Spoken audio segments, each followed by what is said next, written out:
Bonjour, hola, hello guys, Shadventus here, and today we're going to be doing another video. Today I'm at my desk for once, because it's virtual learning. I have nowhere better to go. And today, because I'm feeling lazy, and the fact that all my videos, I just start editing and just stop halfway, we're just going to continue doing it Trisha Paytas style, minus the trolling, and just not edit this, because I'm going to be honest, I'm going to be lazy. Today's topic is about parenting. Most people in the world have parents. If you don't have parents, granted that's it, but you can make your changes. You can be special. And this is, I'm going to get so much hate for this. Okay, whatever. Anyway, I've thought of some, well, not I've thought of, I'm looking on my phone on some phrases on this website right here. So it's split into 4 categories. It's the illogical, the logical, the sarcastic, and the threatening. Side note and PSA, don't threaten your kids if it means going to give them harm. That's not good. Threaten to take their PlayStation away, or their Xbox, or a phone or something. Don't threaten them when it comes to like mental or physical harm. Okay, we're just gonna go down the list and figure out which ones should just pop out of my eye. Okay? Okay. I'm sorry. It's really hot in my room. So if I just stop talking. Woo! It's hot in my room and I don't know why. I have the fan on. Maybe it's the hoodie, but I'm hot without the hoodie anyway. But whatever. I'm kinda looking like white for a moment. I just need the shades. Let's see.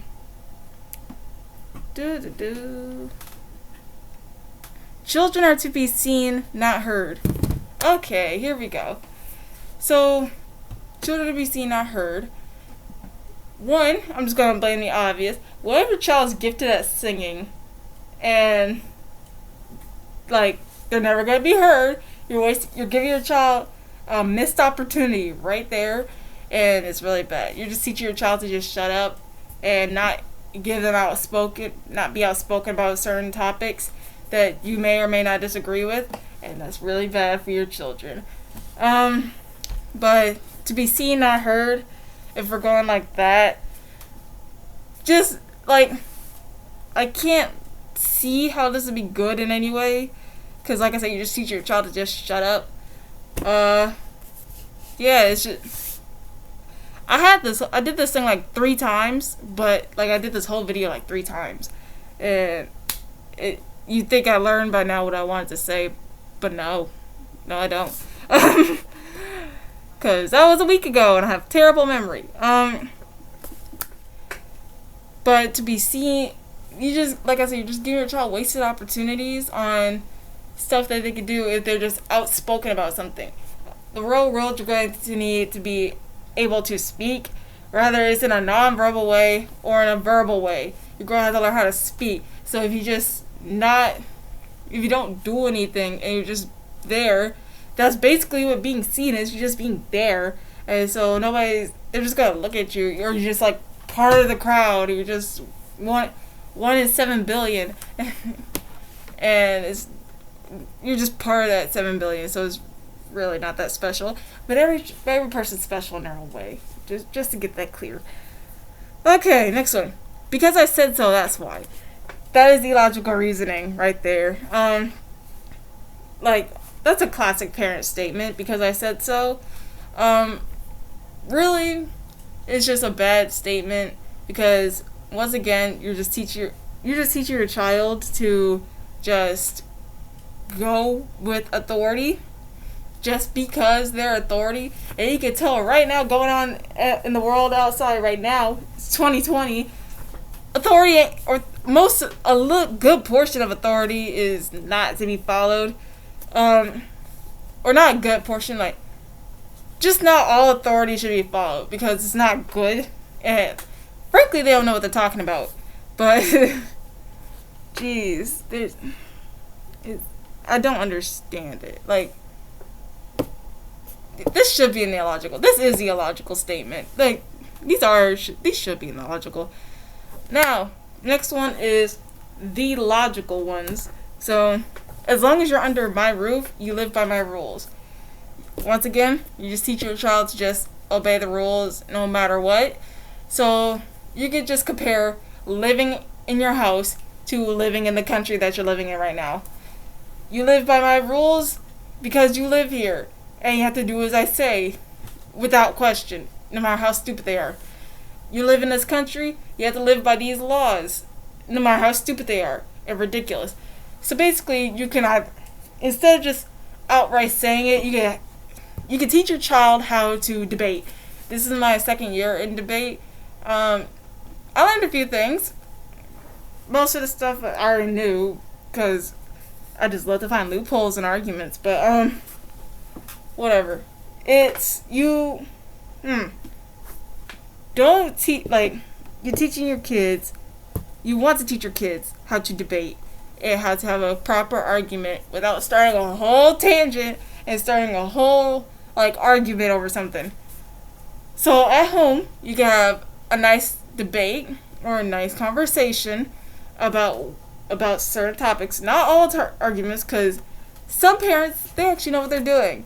And kids, even if you're dead right, for parents, if you're dead right, let your kid argue. Not argue per se, but just let them debate on why I think it's wrong. And then you give all your reasons wrong. And then you just come up with a nice compromise. That sounds like a good idea. Now, if you're out in the real world, you're going to, let's see, a non-verbal way is you go on Instagram and you spread awareness about a certain topic. Or you can, what's it called? You could go outside, you go in the real world and just protest and do all these things non-violently mad. Just non-violently. Alright. Jesus Christ. Ask a stupid question, get a stupid answer. This is a problem with I have, even today. It started in middle school, but even today, I have trouble asking questions because I feel like if I ask a question, there's some smart Timmy over there is just going to be like, okay. I was like, what's the difference between a cation and an anion? By the way, I know what the difference is, okay? We don't need to talk about that. What's the difference between a cation and an anion? And Timmy over there going to be like, oh, you don't know what a cation is? A cation, come on. If you're going to be like that, cation is the cat that goes after the ion and makes it good, and then an anion is an ant that's anti and it makes it bad, okay? You lose electrons.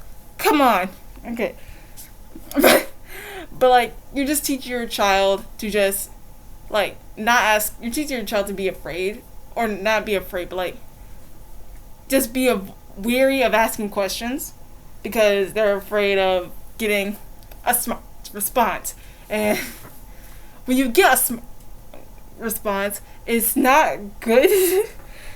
So it's just stupid. It's so stupid.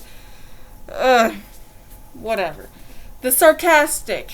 We're in the sarcastic category now.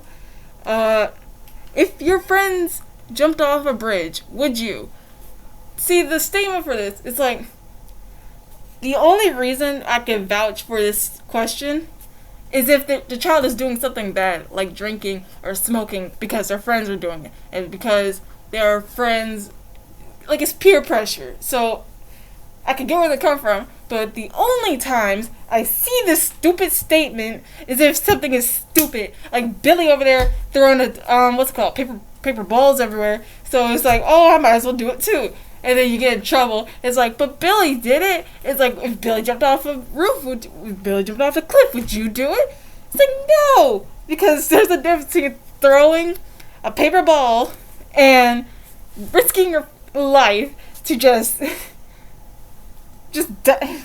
Because the first thing I think of with this is so you just ask your child whether they want to throw a paper ball or commit, and it's this. The thought of it is so stupid.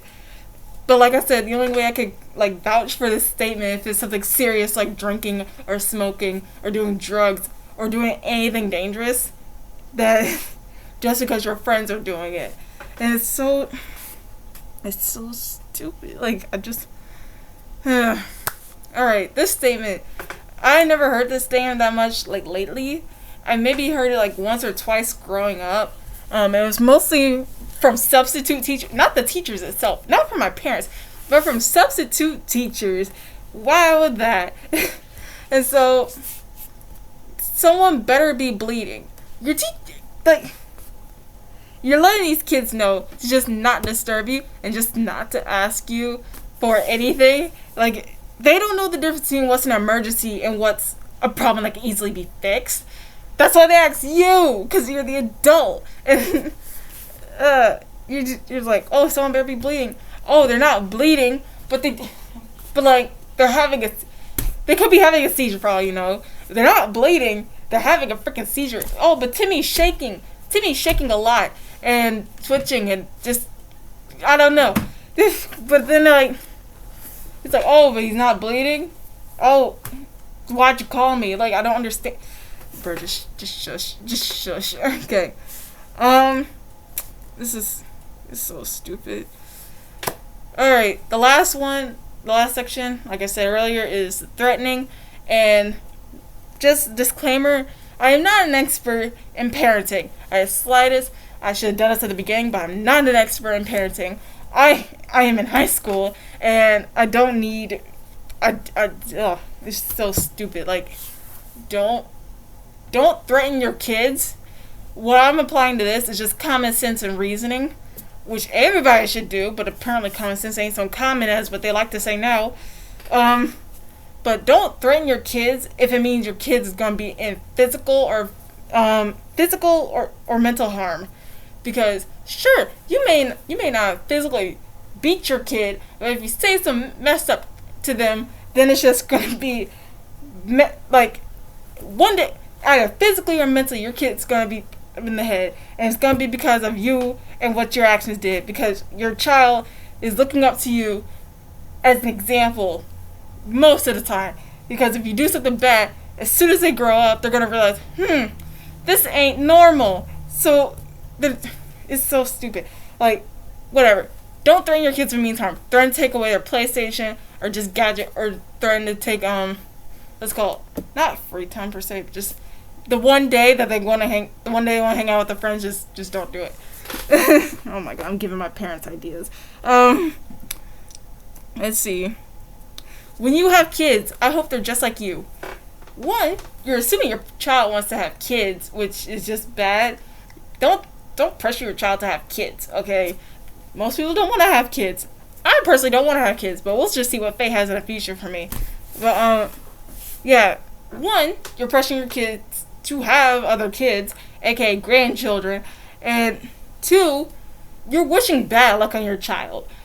I don't see why a parent would want to do this, unless it's like, I'm not entirely sure about this. I probably should have done my research before I did this, but I'm busy with school right now, so I don't have time to do research.